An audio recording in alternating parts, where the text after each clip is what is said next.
اور خاص کر قوم نوح علیہ السلام اور قوم عاد جیسی اقوام کی سزا، تو یہ اصل میں سرکشی اور بغاوت کرنے والوں کا بدلہ ہے، جبکہ وفاداری کرنے والے قیامت کے دن ہمیشہ کے لیے نعمت و انعام کی جگہ یعنی جنت میں چلے جائیں گے۔ عصر نے ایک دفعہ پھر سزا و جزا کے تصور کو درست طریقے پر بیان کرنا ضروری سمجھا۔ کاش لوگ اس دن کا یقین کر لیں، بے اختیار نائمہ کے منہ سے نکلا۔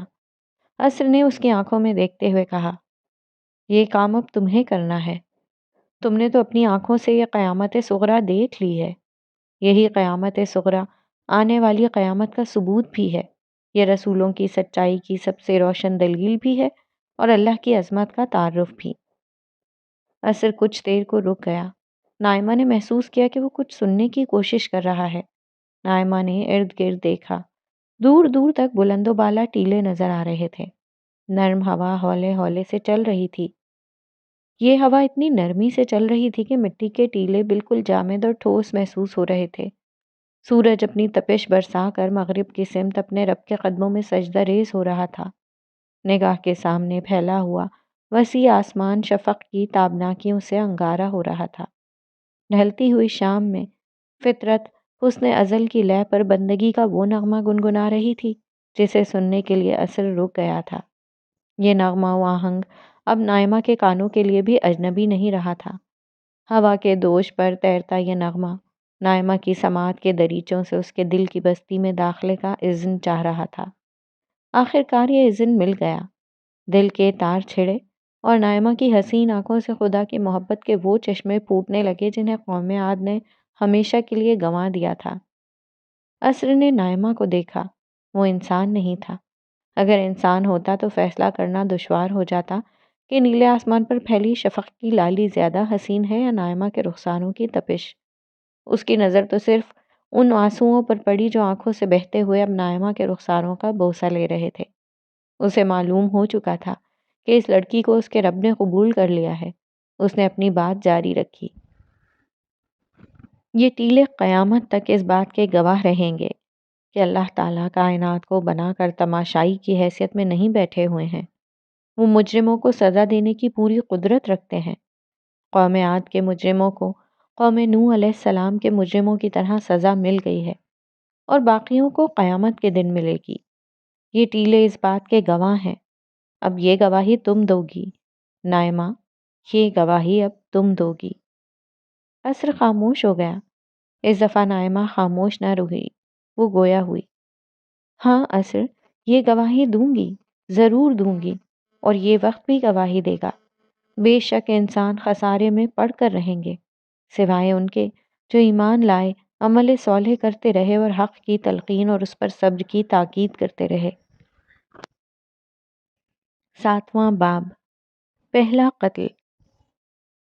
کچھ دیر تک نائمہ اسی کیفیت میں رہی، پھر کچھ سوچتے ہوئے وہ عصر سے مخاطب ہوئی، مگر جب میں انسانوں میں گواہی دینے کھڑی ہوں گی تو ان کے بھی بہت سے سوالات ہوں گے، وہی جو میرے تھے، کیونکہ وہ تو رسولوں کے زمانے میں نہیں کھڑے ہوں گے۔ نائمہ کو یاد آ چکا تھا کہ اس کے ابتدائی 2 سوالوں کے جواب ابھی باقی ہیں۔ اس کی یہ بات اسی پس منظر میں تھی۔ ہمارا یہ سفر ابھی ختم نہیں ہوا ہے، عصر گویا ہوا، لیکن لگتا ہے کہ تمہیں اس سفر میں آگے بڑھنے سے قبل اپنے ابتدائی 2 سوالوں کے جواب بھی چاہیے۔ رسولوں کی داستان کے کئی اہم باب ابھی باقی ہیں۔ اس سفر کے آخری باب تک پہنچتے پہنچتے تمہارے وہ 2 ابتدائی سوال بالکل ختم ہو جاتے، لیکن اب تم یہی چاہتی ہو تو چلو پہلے ان سوالوں کے جواب ہو جائیں۔ اس سفر کو ہم یہیں سے دوبارہ شروع کر لیں گے۔ کیا تھے تمہارے سوال؟ میرا پہلا سوال تھا کہ خدا ظلم پر خاموش کیوں رہتا ہے؟ اس دنیا میں اللہ تعالیٰ نے ظلم اور ناانصافی کی اجازت کیوں دی ہے؟ ہم یہ کیوں نہ مان لیں کہ خدا موجود ہی نہیں، جو ہے وہ اندھے بہرے مادے کی کارستانی ہے، یا پھر ہمارے ذہن کے توہمات اور خیالات؟ اور دوسرا سوال یہ تھا، دوسرے کو رہنے دو، کیونکہ پہلے سوال کے جواب میں ہمیں واپس وقت میں پیچھے جانا ہوگا۔ مجھے تمہیں یہ سمجھانا ہوگا کہ عام انسانوں کے معاملے میں اللہ تعالیٰ بے شک مداخلت نہیں کرتے، مگر ایسا نہیں کہ ان کے علم میں کچھ نہیں ہوتا۔ مجھے اب یہ دکھانا ہوگا کہ ان کی حکمت اور قدرت دونوں ساتھ ساتھ چلتی ہیں، اور ہاں، عصر کو کچھ یاد آیا۔ تمہیں فرشتوں کو دیکھنے کا بھی تو شوق تھا نا؟ چلو ایسی جگہ چلتے ہیں جہاں تمہارے سوالوں کا جواب بھی ہے اور فرشتوں کی کار فرمائی کو بھی تم اپنی آنکھوں سے دیکھ لو گی۔ یہ کہہ کر عصر نے نائمہ کا ہاتھ تھاما اور ان کا سفر ایک دفعہ پھر شروع ہو گیا۔ اس سفر کا اختتام پہاڑی سلسلے کی ایک چوٹی پر ہوا۔ یہ ایک انتہائی پرفضا مقام تھا۔ دور دور تک ایک سرسبز و شاداب میدانی علاقہ نظر آ رہا تھا، مگر کوئی انسانی بستی نظر نہیں آتی تھی۔ یہاں پہنچ کر عصر نائمہ سے مخاطب ہوا۔ ہم تمہارے باپ کے زمانے میں آ گئے ہیں۔ میرے والد شہزاد صاحب کے زمانے میں؟ نہیں، تمہارے والد آدم علیہ السلام کے زمانے میں۔ پھر عصر نے ایک طرف اشارہ کرتے ہوئے کہا، ذرا سامنے دیکھو۔ اس کے توجہ دلانے پر نائمہ نے اس سمت میں دیکھا۔ عصر کے ساتھ کی بنا پر اس کی نظروں میں ایسی صلاحیت آ چکی تھی کہ وہ بہت دور کے منظر کو بھی بآسانی اس طرح دیکھ رہی تھی جیسے وہیں موجود ہو۔ چند مرد اور عورتیں ایک ساتھ کھڑے ہوئے تھے۔ ان میں سے ایک نوجوان آگے بڑھا۔ اس کے پاس ایک فربا دمبا تھا۔ اس نے اسے زمین پر لٹا کر ذبح کیا اور اس کا گوشت کچھ دور بلندی پر جا کر رکھ دیا۔ ایک دوسرا شخص بھی آگے بڑھا اور اس نے گوشت سے کچھ فاصلے پر تھوڑا سا اناج رکھ دیا۔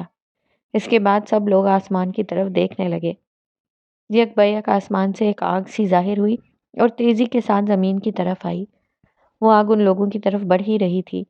نائمہ کو اندیشہ ہوا کہ شاید یہ آگ ان پر گر جائے، مگر یہ آگ انسانوں اور اناج کو چھوڑ کر دمبے کے گوشت پر جا گری۔ سب لوگ خوشی میں چلانے لگے اور لپک کر اسی نوجوان کو مبارکباد دینے لگے جس نے یہ گوشت رکھا تھا۔ یہ نوجوان خوشی اور مسرت سے نہال تھا۔ نائمہ نے دیکھا کہ دوسرا والا شخص الگ کھڑا ہوا ہے۔ اسی لمحے نائمہ یہ دیکھ کر چونک گئی کہ ایک انتہائی موٹا اور تیز رفتار سانپ اس تنہا نوجوان کی طرف بڑھ رہا ہے۔ وہ گھبرا کر بولی، یہ تو بہت بڑا سانپ ہے، اس نوجوان کو کاٹ لے گا۔ ہاں، یہ اسے کاٹ لے گا، عصر نے اطمینان سے جواب دیا۔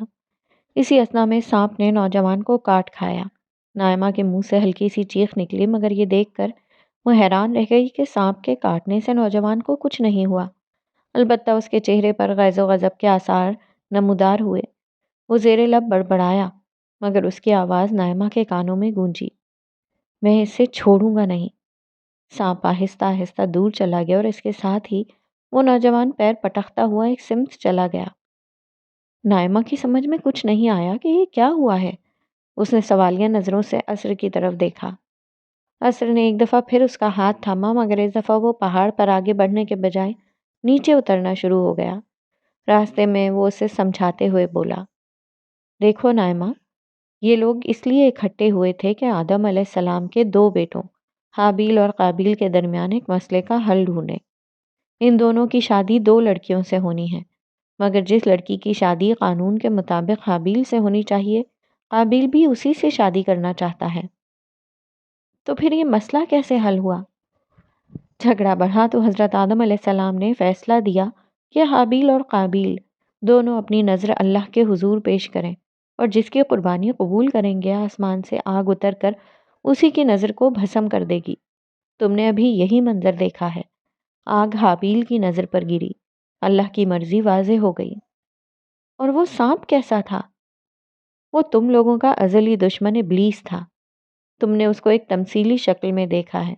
جب کوئی برا خیال ذہن میں آتا ہے تو دراصل یہی سانپ اور اس کے اولاد میں سے کوئی شیطان انسان کو کاٹتا ہے۔ اس سانپ نے قابیل کو کاٹ لیا اور اپنا زہر قابیل کے اندر انڈیل دیا۔ یہ زہر غصے اور نفرت کی شکل میں اس کے اندر داخل ہو چکا ہے۔ اچھا؟ نائمہ نے حیرت اور خوف کے ملے جلے جذبات کے ساتھ کہا، اتنی حیران نہ ہو، یہ سانپ تم لوگوں کو بھی آئے دن کاٹتا رہتا ہے۔ تم انسانوں کے دلوں میں جتنے منفی جذبات ہوتے ہیں، یہ اسی سانپ اور اس کے آل و اولاد کے ڈسنے کا نتیجہ ہوتے ہیں۔ نائمہ کے پاس عصر کی بات کے جواب میں کہنے کے لیے کچھ نہیں تھا۔ وہ خاموشی سے عصر کے ساتھ آگے بڑھتی رہی۔ ان کے چلتے وقت دن اور پہر قدرے ہلکی رفتار سے ویسے ہی بدلتے رہے۔ تھوڑی دیر میں وہ نیچے اتر گئے۔ عصر نے کہا، آؤ پہلے قابیل کے گھر چلتے ہیں۔ یہ کہتے ہوئے وہ ایک جھونپڑی کی طرف بڑھا اور نائمہ کا ہاتھ تھامے اندر داخل ہو گیا۔ قابیل کی بیوی عذرا اپنی کلائی آنکھوں پر رکھے خاموشی سے لیٹی ہوئی تھی۔ یہ اندازہ کرنا مشکل تھا کہ وہ سو رہی ہے یہ اپنے شوہر کے غصے سے بچنے کے لیے سونے کا بہانہ کر رہی ہے جو اس کے قریب زمین پر پاؤں پٹکتا ہوا ٹہل رہا تھا۔ یہ حضرت حوا کے بطن سے جنم لینے والا آدم علیہ السلام کا پہلا بیٹا قابیل تھا۔ غصے کے مارے اس کی شکل بگڑی ہوئی تھی، اس کے سینے میں حسد اور کینے کے طوفان اٹھ رہے تھے اور وہ منہ ہی منہ میں بڑبڑا رہا تھا۔ اس چرواہے کو یہ عزت بھی ملنی تھی، بڑا میں ہوں، حق بھی میرا زیادہ بنتا ہے، مگر ابا کے بعد اللہ نے بھی اسی کو ترجیح دی۔ وہ ہے کیا؟ جانوروں کے پیچھے بھاگنے والا ایک معمولی چرواہا؟ یہ اللہ کا انصاف نہیں ہے، اسے بہتر عورت دی اور مجھے ہوں کہ آخری بات کہتے ہوئے قابیل نے آنکھیں موندے لیٹی ادرا کی طرف دیکھا۔ ادرا جو کافی دیر سے خاموشی کے ساتھ سب کچھ سن رہی تھی، اس جملے پر خاموش نہ رہ سکی۔ کلائی آنکھوں سے ہٹا کر اس نے گردن گھمائی اور قابیل کی طرف دیکھتے ہوئے دھیرے سے بولی، اللہ کو الزام کیوں دیتے ہو؟ غور کرو کہ قربانی کے موقع پر تم کیا لائے تھے۔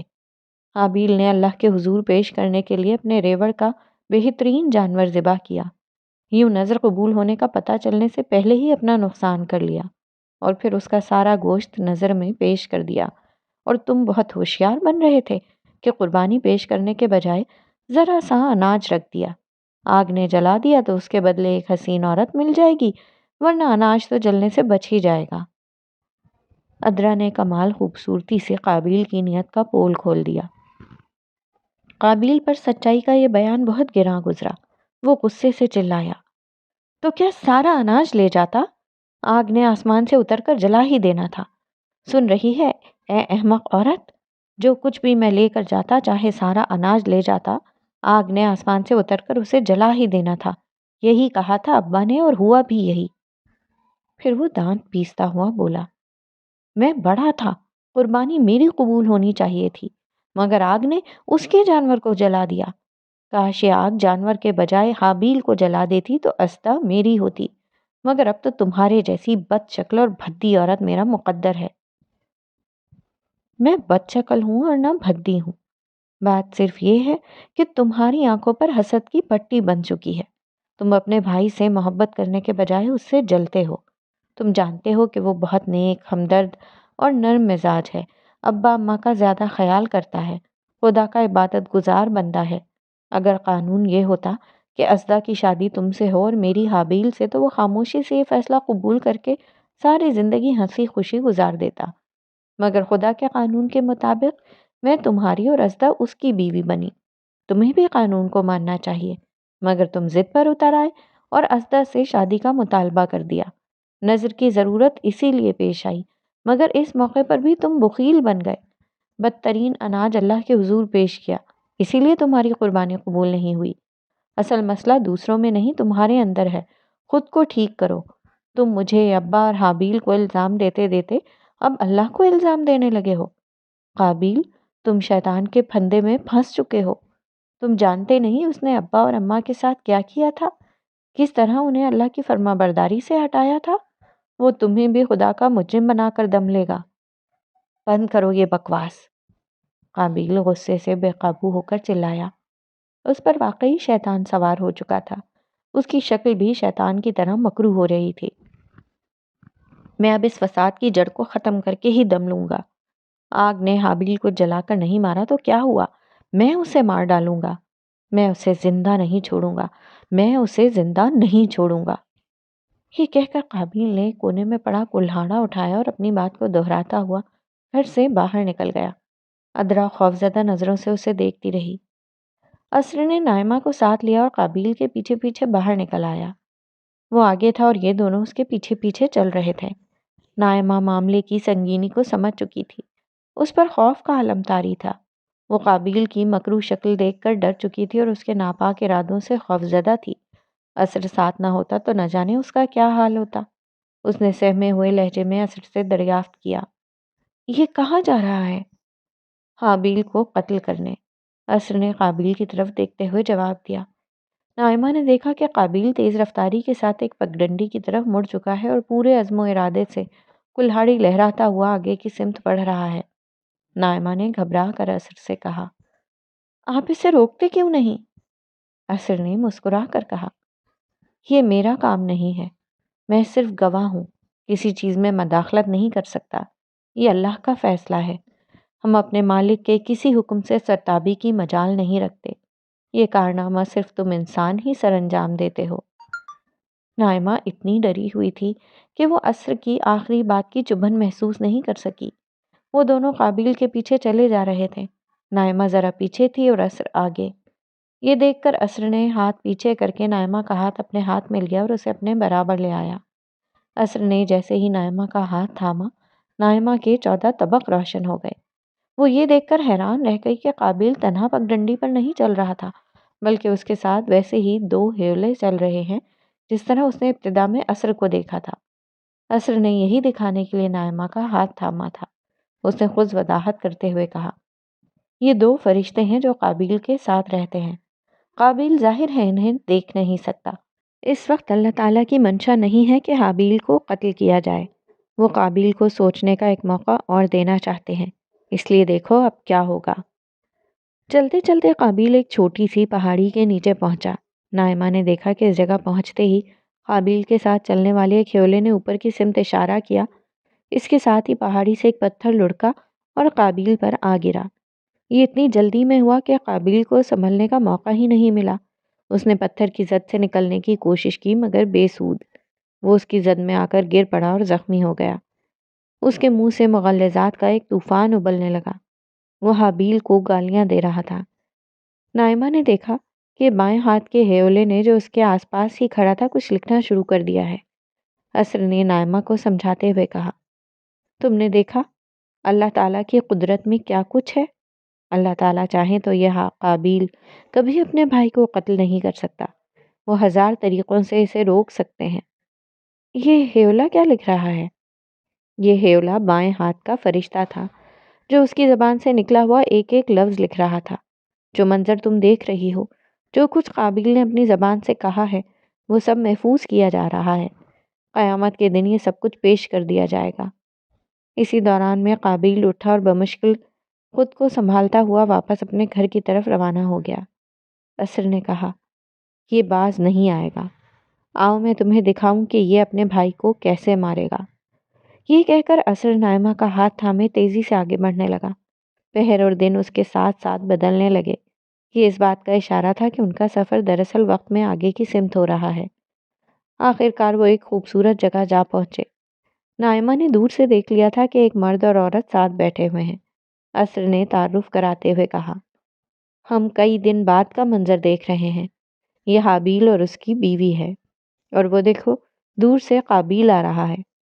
نائمہ نے دیکھا کہ کافی دور سے قابیل آ رہا ہے، جبکہ حابیل اور اس کی بیوی استا قابیل کی آمد سے بے خبر تھے۔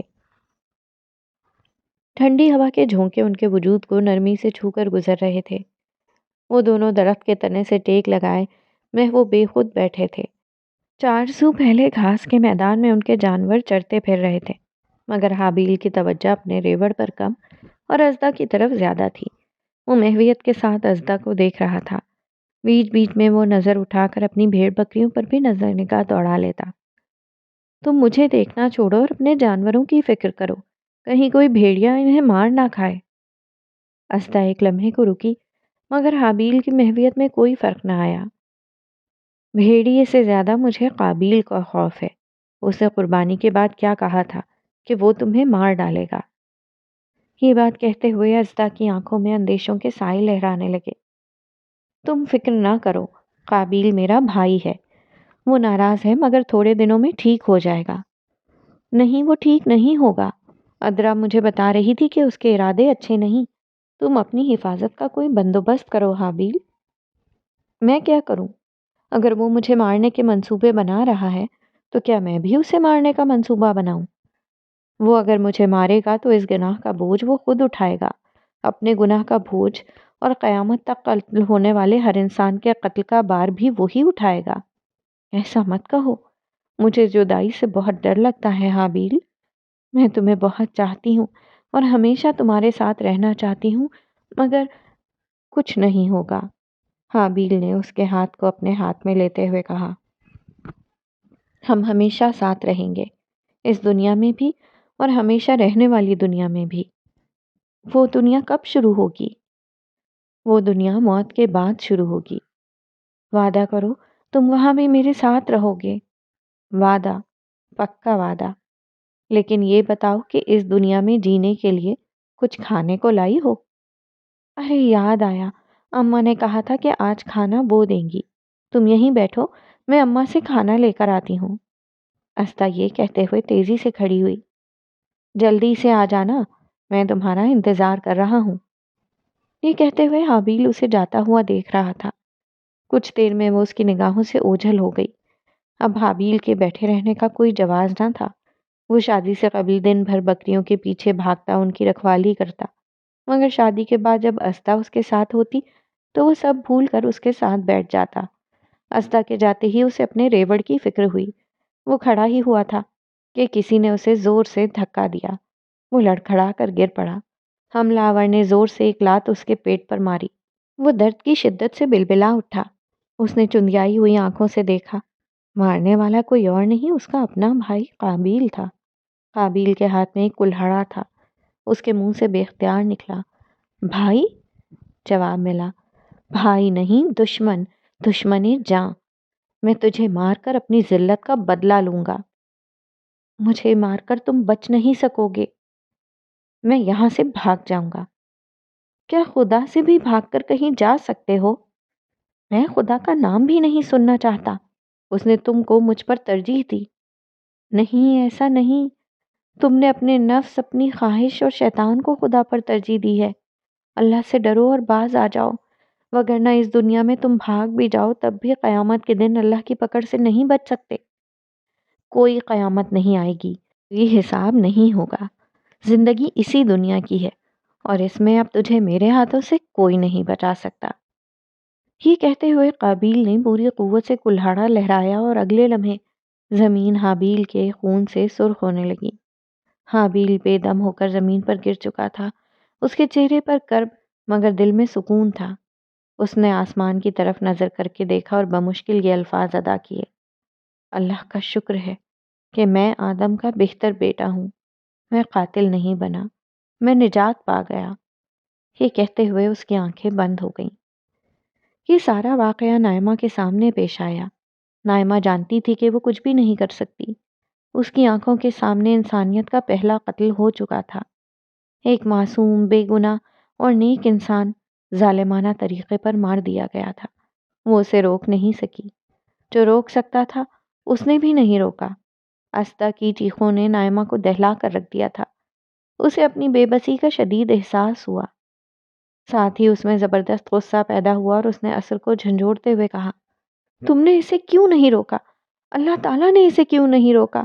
یہ تو کوئی انصاف نہیں ہوا، یہ سرتاسر ظلم ہے۔ نائمہ، جذباتی مت بنو۔ تم دیکھ چکی ہو کہ یہاں ہر طرف فرشتے موجود ہیں۔ وہ جب چاہیں اللہ کے حکم پر کچھ بھی ہونے سے روک سکتے ہیں، مگر وہ مداخلت کرتے رہیں گے تو پھر انسانوں کی آزادی ختم ہو جائے گی۔ پھر کسی مجرم کو جرم کی سزا ملے گی، نہ کسی کو صبر کے بدلے میں جنت ملے گی۔ اللہ کی خاموشی کا مطلب اس کی بے بسی اور کمزوری نہیں۔ یہ امتحان ہے، اس میں ایسا ہی ہوگا، مگر یہاں اور بھی بہت کچھ ہوتا ہے، مگر وہ تمہاری نظروں سے اوجھل رہتا ہے۔ اب میں تمہیں وہ دکھاتا ہوں۔ اسر نے نائمہ کے جواب کا انتظار کیے بغیر اس کا ہاتھ تھاما اور پھر آگے بڑھنے لگا۔ بحر اور ایام مناظر کے ساتھ تبدیل ہو رہے تھے۔ ایک جگہ پہنچ کر اسر رک گیا، وقت بھی ٹھہر گیا۔ نائمہ نے دیکھا کہ ایک بہت چھوٹی سی بستی تھی جس میں گنتی کے چند کچے گھر بنے تھے۔ ایک گھر میں اسر نائمہ کو لے کر داخل ہو گیا۔ یہاں ایک چارپائی پر ایک بہت بوڑھا شخص اپنی زندگی کی آخری سانسیں گن رہا تھا۔ ارد گرد چند لوگ کھڑے تھے۔ نائمہ نے اسر کی طرف دیکھا تو اس نے جواب دیا، یہ قابیل ہے، موت کے دروازے پر بے بسی سے پڑا قابیل۔ تم نے کہا تھا نا کہ یہاں انصاف نہیں ہوتا، یہ دیکھو اللہ کا انصاف اب شروع ہو رہا ہے۔ اللہ تعالیٰ کسی مجرم کو پکڑنے کی جلدی نہیں کرتے۔ ان کا ہر مجرم وقت کی رو میں بہتا ہوا خود ان کی عدالت تک آ جاتا ہے۔ اب موت کے ساتھ ہی قابیل کی سزا شروع ہوگی۔ اس طرح کہ قیامت کے دن تک جو قتل بھی ہوگا اس کے گناہ کا ایک حصہ قابیل کے نام لکھا جائے گا، جبکہ حابیل کو قتل کرنے کا جرم الگ ہے۔ اسے بدترین عذاب دیا جائے گا۔ غور سے دیکھو کیا ہو رہا ہے۔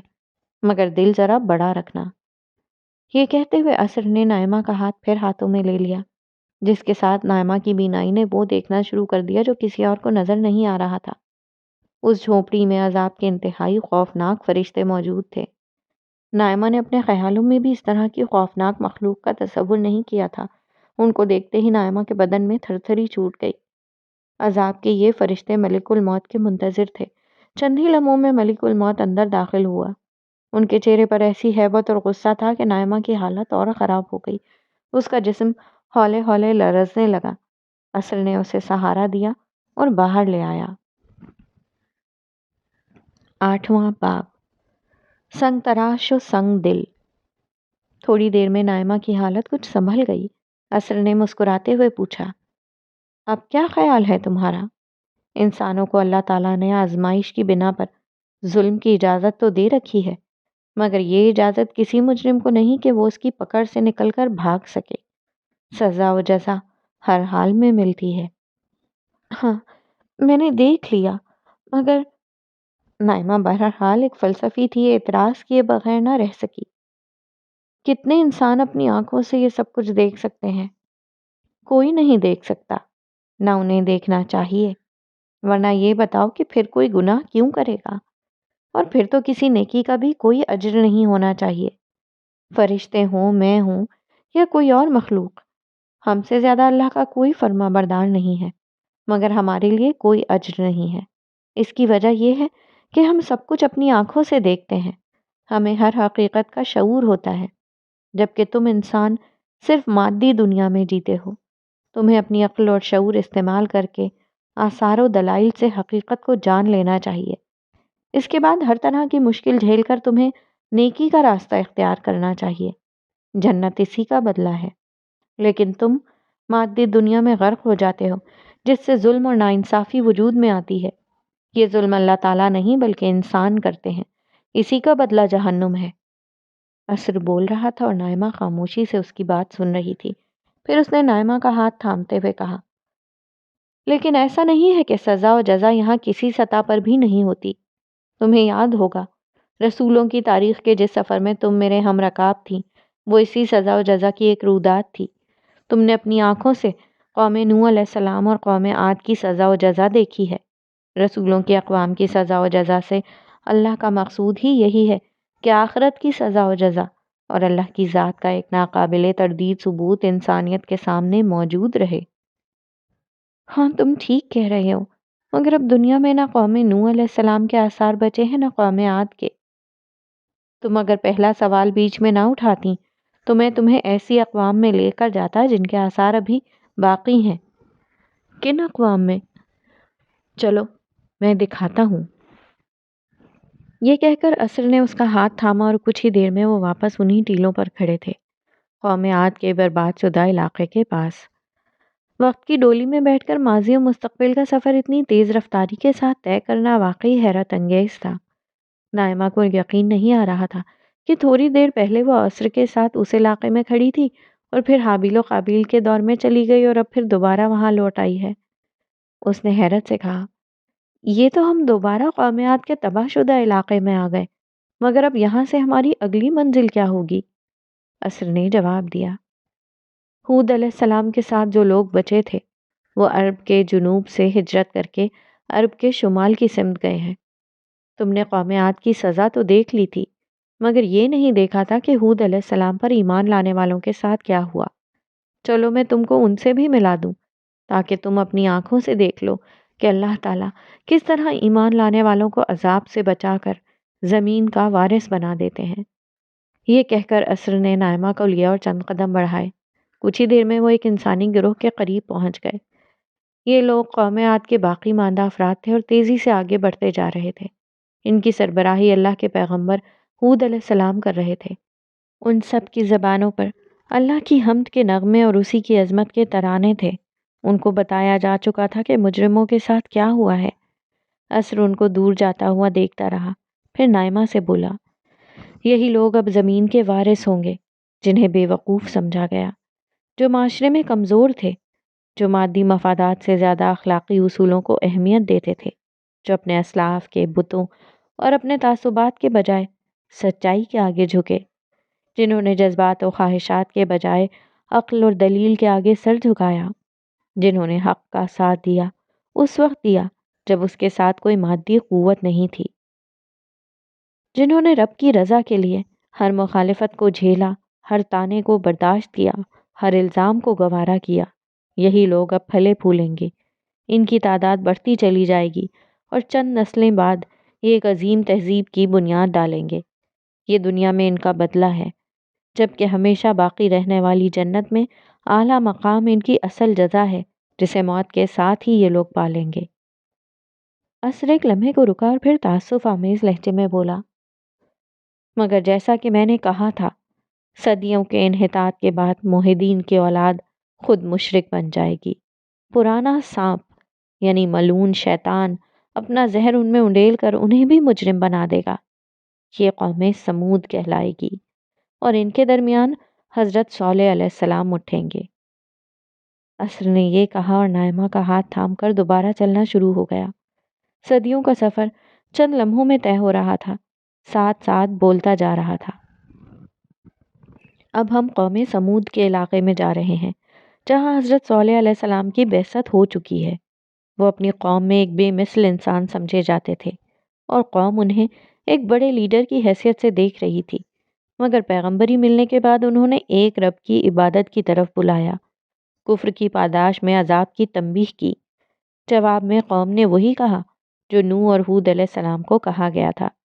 گنتی کے چند لوگ ہی ان کی باتوں پر ایمان لائے ہیں، باقی قوم کی سرکشی بڑھتی جا رہی ہے اور اب انہوں نے کسی معجزے کا تقاضا کر دیا ہے۔ اللہ تعالیٰ یہ معجزہ ایک اونٹنی کی شکل میں سامنے لائے ہیں۔ یہ اونٹنی معجزانہ طریقے پر پیدا ہوئی، مگر پھر بھی ان لوگوں نے ایمان لانے سے انکار کر دیا۔ سو اب حکم ہوا ہے کہ ایک دن بستی کے کنویں سے اونٹنی پانی پیے گی اور ایک دن باقی بستی۔ یہ ان کے کفر کی ایک چھوٹی سی سزا ہے اور ساتھ میں ایک وعید بھی۔ انہیں بتا دیا گیا ہے کہ اگر انہوں نے اونٹنی کو کوئی نقصان پہنچانے کی کوشش کی تو عذاب کا شکار ہو جائیں گے۔ مگر یہ مہلت کیوں ملی؟ فوراً عذاب کیوں نہیں آیا؟ نائمہ نے سوال کیا۔ دراصل اس قوم میں نشانی دیکھنے کے بعد ایک تذبذب پیدا ہو گیا ہے۔ ان کے دل اپنے کفر پر ڈگمگا گئے ہیں، جبکہ بستی میں موجود 9 بڑے سردار اپنے کفر پر قائم ہیں اور لوگوں کو ایمان لانے سے روک رہے ہیں۔ اس مہلت سے اللہ تعالیٰ نے گویا متذبذب لوگوں کے لیے ایک موقع فراہم کیا ہے کہ وہ ان مفسد سرداروں کی بات ماننے کے بجائے حق کا ساتھ دیں، لیکن یہ کفر پر قائم رہے تو سب مارے جائیں گے۔ یہ باتیں کرتے ہوئے نائمہ اور عصر قوم سمود کے علاقے میں جا پہنچے۔ نائمہ کو معلوم تھا کہ وہ زرعی دور یا ایگریکلچرل ایج میں موجود ہے۔ یہاں ترقی اور رفاہیت کا معیار وہی تھا جو اس کے سامنے تھا۔ دور دور تک کھیتوں کی ہریالی تھی، جگہ جگہ خوبصورت باغ لگے ہوئے تھے جن میں انواع و اقسام کے پھلوں والے درخت اگے ہوئے تھے۔ بہت سے باغ ایسے تھے جن کے اندر کھیتوں میں فصلیں اگی ہوئی تھیں۔ کھیتوں کے بیچ میں پانی کی نہریں بہہ رہی تھیں، جبکہ چاروں طرف کھجور کے درخت لگے ہوئے تھے جن کے نرم خوشے آنکھوں کو بہت بھلے لگ رہے تھے۔ غرض ہر جگہ پانی، سبزے، میووں اور فصلوں کی بہار چھائی ہوئی تھی۔ دور دور تک یہی منظر تھا۔ یہ ایک میدانی علاقہ تھا جس کے ساتھ ساتھ پہاڑ بھی تھے۔ وہ دونوں یہ رونق دیکھتے ہوئے آگے بڑھتے رہے۔ نائمہ نے فطرت کی یہ رعنائی دیکھ کر عصر سے کہا، یہ علاقہ تو قوم عاد کے علاقے سے بھی زیادہ سرسبز و شاداب ہے۔ کیا یہ اب ایسا ہوا ہے یا یہ ابتدا ہی سے قوم سعود پر اللہ کا فضل رہا ہے؟ تمہیں تو میں اللہ کا قانون بتا چکا ہوں۔ کسی قوم کی ہلاکت کے ساتھ اللہ کا اہل ایمان پر پہلا احسان یہ ہوتا ہے کہ اہل ایمان کو بچایا جاتا ہے، جیسا کہ قیامت کے دن مومنوں پر سب سے بڑا اور پہلا احسان یہ ہوگا کہ انہیں جہنم سے بچا لیا جائے گا۔ دوسرا انعام یہ ہوتا ہے کہ انہیں زمین کا اقتدار دے دیا جاتا ہے، جس طرح اہل ایمان کو جنت کی بادشاہی دے دی جائے گی۔ چنانچہ قوم سعود نے قوم عاد کے بچے ہوئے اہل ایمان سے جنم لیا۔ ابتدا ہی سے ان پر اللہ کا ایسا فضل رہا کہ ان کی نسل خوب بڑھی۔ ان کے علاقوں میں سینکڑوں برس سے بارشوں اور دیگر موسموں کا بہترین امتزاج رہتا ہے۔ بیماریوں اور وباؤں سے ان کے علاقے محفوظ رہتے ہیں، چنانچہ یہ خوب پھولے پھلے ہیں۔ سو اصل احسان تو ابتدائی اہل ایمان پر تھا، لیکن ان کے صلے میں ان کی اگلی نسلوں پر بھی احسان کیا گیا۔ یہ دوسری بات ہے کہ نعمتیں پا کر یہ رفاہیت میں تو بہت آگے بڑھ گئے، لیکن اطاعت اور ایک اللہ سے وفاداری چھوڑ بیٹھے۔ یہ کون سا علاقہ ہے؟ یہ علاقہ مدائن صالح یا الحجر کہلاتا ہے، اور اس کے آثار تمہارے زمانے تک موجود ہیں۔ اگرچہ اب یہ ایک صحرائی میدانی علاقہ بن چکا ہے، جس ملک کو تم لوگ سعودی عرب کہتے ہو، اس کے شمالی علاقے میں مدینہ سے اردن کی سمت جاتے ہوئے یہ علاقے آتے ہیں۔ تھوڑی دیر میں بستی کے آثار نمودار ہونا شروع ہو گئے۔ ہموار زمین پر بڑے بڑے کشادہ محلات سے بنے ہوئے نظر آ رہے تھے۔ انہیں دیکھ کر نائمہ نے کہا، یہ قوم تو تعمیرات میں بھی قوم عاد سے آگے نکل گئی ہے۔ تم نے ٹھیک کہا، لیکن اس فن میں ان کی مہارت کا اصل ثبوت یہ پہاڑ ہیں۔ ان لوگوں نے پہاڑوں کو تراش تراش کر ان کے اندر بہترین گھر بنا رکھے ہیں۔ یہ گھر شدید گرمی میں بہت ٹھنڈے رہتے ہیں۔ تم ان گھروں کو اندر سے دیکھو گی تو حیران رہ جاؤ گی۔ عصر کی بات پر نائمہ نے غور سے قریبی پہاڑ کو دیکھا تو حیران رہ گئی۔ یہ ایک تنہا پہاڑی سی تھی جس میں 2 دروازے بنے ہوئے تھے۔ یہ کسی غار کے دہانے کی طرح ہرگز نہیں تھا، بلکہ باقاعدہ دروازے کی شکل میں تراشا گیا تھا۔ اس پر مزید کمال یہ تھا کہ دروازے کے اوپر اور دونوں اطراف پہاڑ کو ہموار کر کے انتہائی خوبصورتی سے مختلف ڈیزائن تراشے گئے تھے۔ بلا شبہ یہ کمال کی سنگ تراشی تھی۔ نائمہ نے حیرت کے ساتھ کہا، یہ لوگ تو اپنے فن کے عروج پر پہنچ چکے ہیں، اور وہ بھی اتنے پرانے دور میں۔ ان کے فن کا مزید اندازہ تمہیں ان کے گھروں کو اندر سے دیکھ کر ہوگا۔ آؤ میں تمہیں اسی گھر میں لے چلوں۔ یہ ایک انتہائی مالدار عورت انیزہ کا گھر ہے، جو ایک بڑے سردار کی بیوی ہے۔ جوانی میں یہ ایک پیشہ ور عورت تھی۔